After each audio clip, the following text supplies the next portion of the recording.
我不知道各位还记不记得上学时地理课本中的这句话：当乌苏里江上洒满阳光时，帕米尔高原仍是满天星斗。导师还会放出这样一个课件啊，这句话说明了我国疆域辽阔，跨经度之广。但当时我还小，对于帕米尔高原的想象还停留在冰山上的来客，而对于乌苏里江我就更没概念了。在传说中的东极，日出到底能有多早？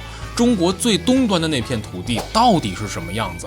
我们正在环中国自驾，离开了虎林市之后，我们继续北上，到达了中国的最东端抚远。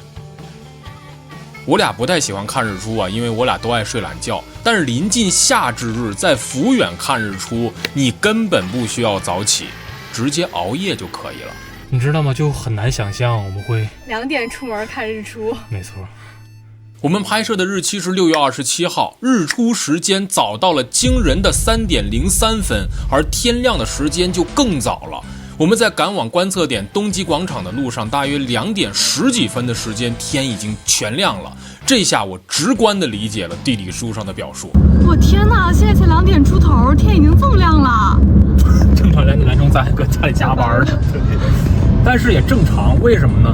因为这个抚远在地理上它应该算是东9区，它就是比咱们要早1个小时，但是它按北京时间算，这个它的经线下来啊，跟那个日本神户其实是差不多的。对了，相比之下，帕米尔高原上的塔什库尔干线日出时间则达到了7点39分，比起抚远晚了4个半小时多。大家来抚远看日出一般会选择东极广场，因为这里视野最好，而且这里就是乌苏里江和抚远水道的交汇点，两道水缠绕在一起，继续向东奔涌出海。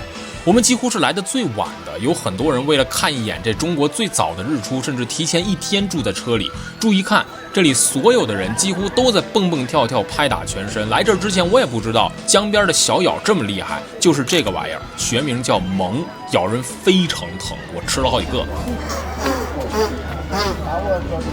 我们的旅途一直挺顺利的，直到今天3点03分，一大片云直接上前封堵，对太阳紧逼防守。太阳试图被打，没有得手，最后转身过人，终于在3点18分强势突破。没错，我们看了一场迟到的日出，但在那一瞬间，乌苏里江真的洒满了阳光，而远在万里之外的帕米尔高原也仍是满天星斗。10几年前，2个初中生只能对着 PPT 上的手绘图想象，10几年后，他们站在真正的乌苏里江边，课本里的那句话此时此刻变得无比具象。但这儿并不是祖国的最东端，真正的东端在离这儿不远的黑瞎子岛。这里曾是中俄的一块争议领土，在1929年被俄方强占，2008年中俄重新勘界后，俄方归还了一半领土。于是在这座岛上立起了中国最东端也是最年轻的界碑，而这座岛对游客开放也才是2011年的事情。俄军从岛的西侧撤退时留下了驻军兵营、公寓楼、车库等建筑，现在也都变成了景点。这样的景点如果走马观花肯定是索然无味。教大家一个方法增加旅行的趣味性，无论去哪儿玩都适用，那就是试着去寻找旅行的细节。在这里就有一些很有意思的细节，好像都可以窥探到当时俄军的生活了。这边还有暖气呢，我以为俄罗斯人不会用暖气。为什么破家了？应该不会，它整个房子应该移交过来了之后就没有动过。这房子就是60、70年代的感觉。哎呦，这地板是松的。人家洗手间的镜子上还贴了个克里斯蒂娜的贴画啊，这美国请来的歌手是吧？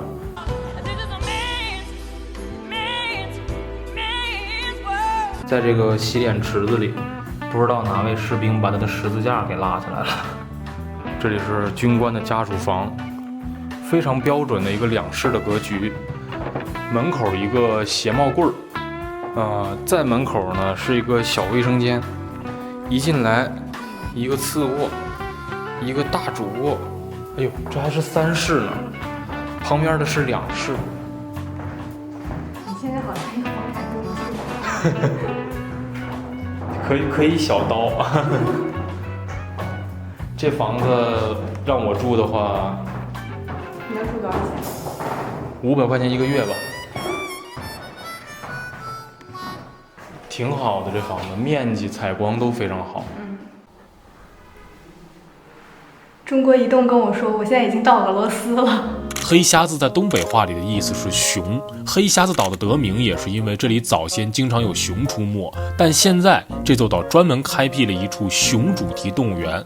不同于普通的熊山，这里更有种野生动物园的感觉。你将会坐上一辆造型非常别致的车，进入园区给熊参观。这个车首先它跟正常的巴士不一样，它的所有的座都是朝着窗户的。对。另外，它这有一个投食口，禁止伸手入内。看一下里面什么样的。我一拿出来3张。哦，往里投食了，但是我们什么都没带。所有的熊都是散养的，然后人在笼子里，然后熊在外面，是这样的一个概念。园区里开的车很野，路也很野。哦，这儿呢。这儿有哇！哦，这个好可爱呀！这有一个。啊，它在干嘛？这里一共有180多只熊，一路上能够看到站着的熊、走路的熊、吃苹果的熊、采花的熊、挠腿的熊、挠头的熊。走出景区，货架上还摆着玩具熊。离开熊园继续向东走，还有一座巨大的汉唐风宝塔——东极宝塔，高达81米。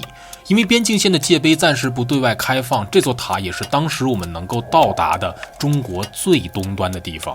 但我们去时，宝塔的电梯不对游客开放，所以也很少有人会爬到塔顶。据说当时建立这座塔的目的之一，就是为了昭示主权。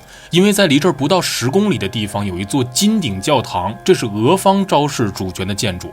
1999年，俄国当地官员听闻中国可能会收回黑瞎子岛，便动用直升机调运建材，以2个月的时间光速建起了这座教堂。今年8月28号，自然资源部发布了2023年版标准地图。在新版地图中，黑瞎子岛的全境被标注为中国领土，俄方对此没有正面回应，但这或许是一种心照不宣。